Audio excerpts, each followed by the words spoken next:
Tu n'as pas perdu ta motivation parce que tu es paresseux. Tu l'as perdue parce que quelque chose en toi s'est libéré. Et ce que personne ne te dit, c'est que l'éveil ne rend pas la vie plus facile. Parfois, il la rend plus difficile à vivre. Tu vois, après un éveil spirituel, il y a une étrange contradiction dont la plupart ne parlent pas. Tu te réveilles à la vérité. Tu réalises que tu n'es pas ton travail, ni ton histoire, ni tes pensées. Et pendant quelques jours ou semaines, cela ressemble à une félicité. Mais ensuite arrive le vide, comme si la vie n'avait soudainement plus de sens. Et si tu n'as pas vu notre vidéo précédente, pourquoi tu n'as pas de motivation après un éveil spirituel, je te recommande vivement de la regarder. Elle pose la base émotionnelle pour tout ce que nous allons décortiquer ici. Parce que ce n'est pas seulement une question de retrouver la motivation. C'est une question de retrouver du sens quand les anciennes sources de signification ne fonctionnent plus. Reste avec moi, car je te promets que cela va te reconnecter à quelque chose que tu croyais perdu. Pas seulement la compréhension, mais un sens de la direction après l'éveil. Commençons par ce qui se passe vraiment lorsque tu te réveilles. Ce n'est pas juste un moment d'illumination. C'est un tremblement de terre psychologique. Tout ce que tu valorisais, le succès, la validation, même l'identité personnelle se désagrège. Et une fois que cette structure s'effondre, que reste-t-il? Rien. Juste le soi nu. Et c'est effrayant. C'est la partie pour laquelle personne ne te prépare. Parce que l'éveil n'est pas qu'une expérience spirituelle, c'est une crise psychologique. Carl Jung appelait cela la rencontre avec le soi. C'est le moment où ton ego réalise qu'il n'est plus le centre de l'univers. Et ce n'est pas la liberté. C'est une mort. Dans la psychologie jungienne, c'est le moment où la persona, le masque que tu portes pour fonctionner en société, commence à se dissoudre. Mais ce qui la remplace n'est pas immédiatement la clarté ou la paix. C'est la confusion, le brouillard existentiel. Parce qu'une fois que l'ancienne narration disparaît, tu te retrouves là, sans histoire. Voici ce que personne ne te dit, ton esprit va essayer désespérément de s'accrocher à quelque chose. N'importe quoi. Vieille croyance, nouveau dogme spirituel, même la dépression, car au moins ça semble réel. Mais si ce vide n'était pas un problème? Et si c'était une invitation? Garde cette pensée. Dans la deuxième partie, nous allons explorer ce que Carl Jung considérait comme le véritable chemin à suivre après un éveil spirituel. Il ne s'agit pas de revenir à la normale.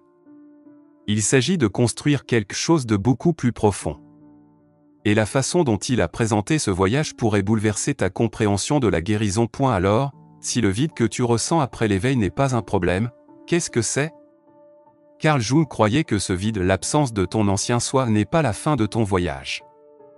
C'est une invitation à commencer le vrai. Mais voilà le paradoxe, ce voyage ne va pas vers le haut, vers l'illumination. Il va vers le bas, vers l'inconnu, vers toi. Et c'est là que la plupart restent bloqués. Ils pensent que l'éveil est la destination finale. Mais Jung dirait que ce n'est que le seuil. Jung disait, les gens feront n'importe quoi, aussi absurde soit-ce, pour éviter de faire face à leur propre âme. Après un éveil spirituel, ton ego est complètement fissuré. Cela signifie que l'inconscient, ton ombre, tes peurs, ta douleur non résolue commence à s'infiltrer. Le problème, c'est qu'on nous apprend à chercher la lumière, mais pas à rester avec l'obscurité. C'est pourquoi tu peux te sentir engourdi, agité ou étrangement isolé. Tu as élargi ta conscience, mais tu ne l'as pas encore intégrée. C'est ce que Jung appelait l'individuation, le processus de devenir qui tu es vraiment en confrontant tout le spectre de ta psyché. C'est désordonné, émotionnel, et nécessaire, car le vrai sens ne vient pas d'échapper au monde. Il vient de devenir entier en lui. Remettons en question une croyance populaire, la mort de l'ego n'est pas l'illumination. C'est un traumatisme pour ton identité. L'ego n'est pas mauvais. Il est juste incomplet. Jung ne voulait pas qu'on tue l'ego. Il voulait qu'on le fasse grandir, qu'il évolue d'un masque basé sur la survie vers un soi conscient et équilibré qui fonctionne en harmonie avec l'inconscient et l'âme. Alors, si tu es là à te demander, pourquoi je me sens si fragmenté après l'éveil? C'est parce que tu le es. Tu as brisé la coquille, mais l'architecture intérieure n'a pas encore été reconstruite. Et cela prend du temps. C'est là que beaucoup commencent à s'engourdir, à chercher des sensations fortes, à se dissocier, à spiritualiser à l'excès. Ils cherchent encore quelque chose à l'extérieur qui leur redonne ce sens. Mais toute la philosophie de Jung est que le sens que tu cherches n'est pas à l'extérieur. Il est dans les parties de toi que tu n'as pas encore rencontrées. Alors la question est, comment reconstruis-tu ce sens? Comment trouves-tu un but quand l'ancien s'est effondré et que tu ne peux pas revenir en arrière? Dans la troisième partie, nous verrons comment Jung croyait que tu reconstruisais ton identité après l'éveil, non pas en revenant à ce que tu étais, mais en devenant ce que tu as toujours été destiné à être. Et oui, nous parlerons de synchronicité, d'archétype, et pourquoi tes rêves pourraient être plus importants que tes objectifs en ce moment. Musique, peut-être l'as-tu ressenti, cette douleur, comme si quelque chose voulait avancer mais que tu étais coincé dans un entre-deux entre qui tu étais et qui tu es en train de devenir. C'est comme si tu attendais que la vie te donne un feu vert, mais il n'arrive jamais. Carl Jung appelait cette étape la reconstruction du soi. Et voici la vérité, la plupart des gens ne la dépassent jamais. Ils retombent dans d'anciens schémas ou pire, restent dans ce brouillard post-éveil pendant des années, en l'engourdissant avec des distractions ou du détachement. Mais ce que Jung a découvert, et cela peut te surprendre, c'est que la sortie ne consiste pas à faire plus ou à trouver de la motivation.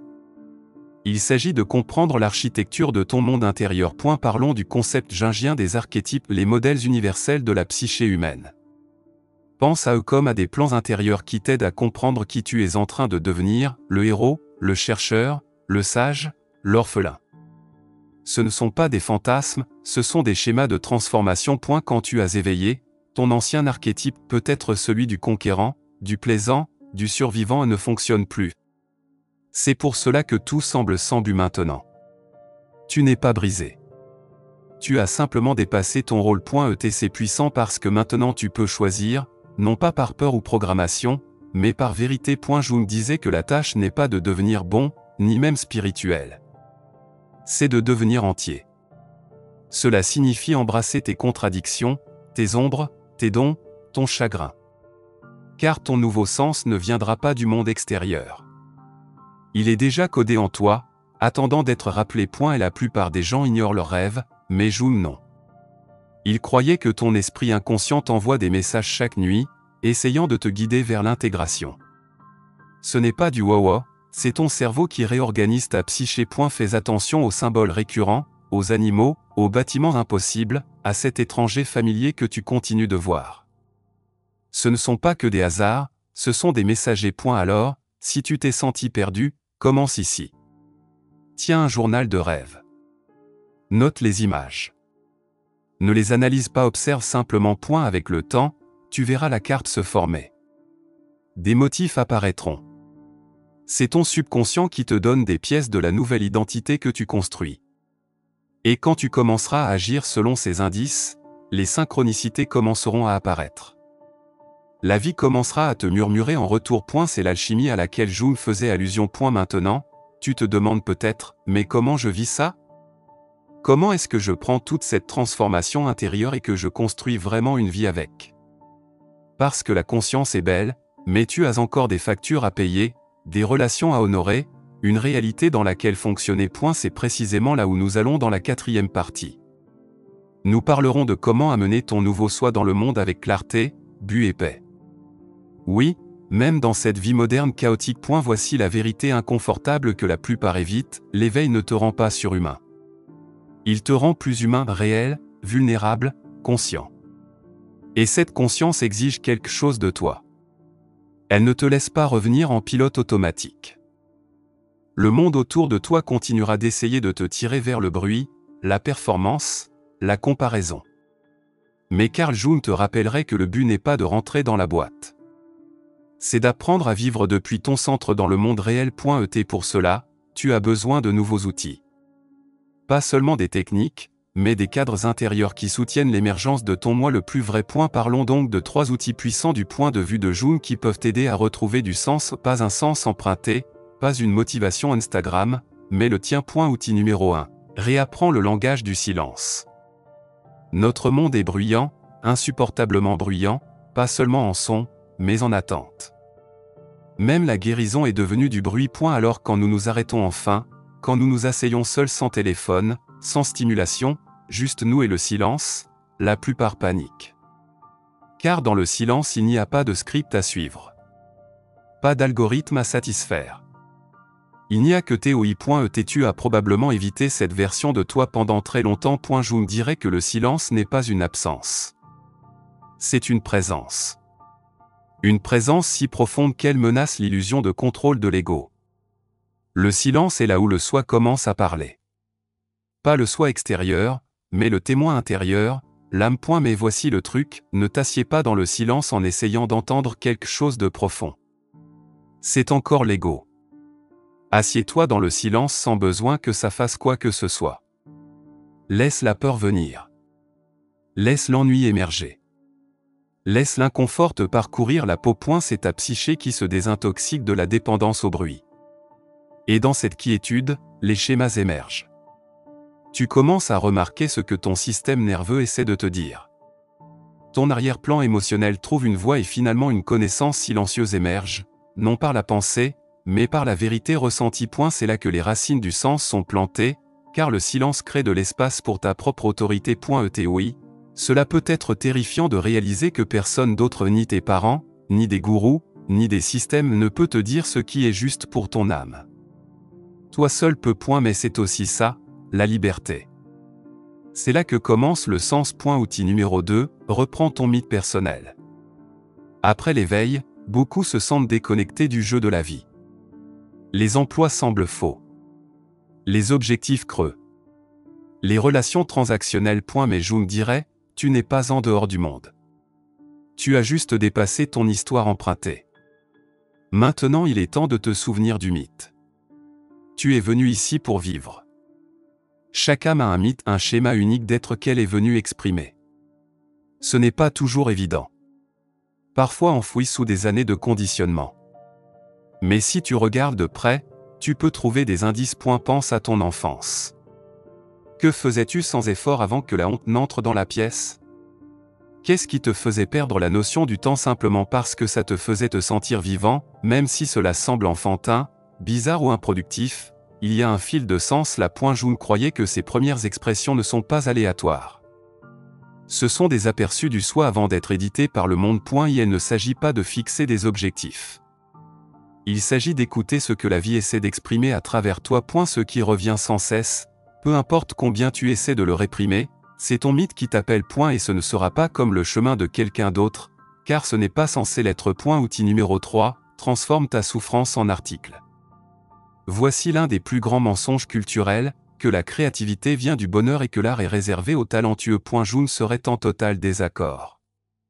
Il voyait l'expression créative comme le moyen naturel pour la psyché de se guérir. Quand nous amenons l'inconscient à la forme par l'image, l'écriture, le son, le mouvement, nous libérons l'énergie bloquée en nous. Alors arrête d'attendre de te sentir bien pour créer. En fait, utilise ta colère. Utilise ton chagrin. Utilise ta confusion. Laisse les émotions être de la peinture, pas du poison. Tu n'as pas besoin d'être un vrai artiste. Tu as besoin de t'exprimer.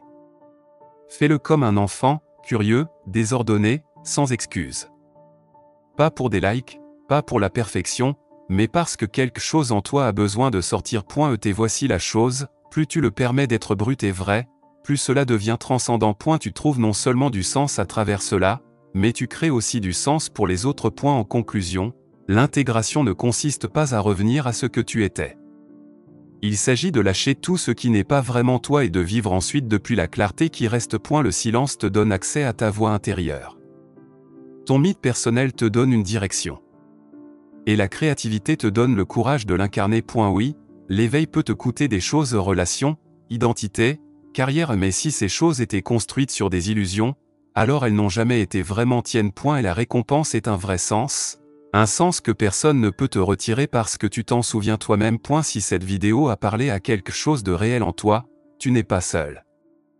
Ce chemin peut sembler isolant, mais c'est aussi l'une des choses les plus honnêtes que tu feras jamais. Alors, voici ma question pour toi, quelle est une vérité que tu as dû affronter depuis ton éveil qui a complètement changé ta façon de te voir ou de voir le monde? Laisse-la dans les commentaires. Tu ne sais jamais à qui ton histoire peut t'aider. Si tu ne l'as pas encore fait, abonne-toi à Fractal Wisdom. C'est un espace pour les chercheurs, les marginaux et les penseurs profonds qui veulent construire une vie ancrée dans la vérité, pas dans l'illusion. Merci d'être ici.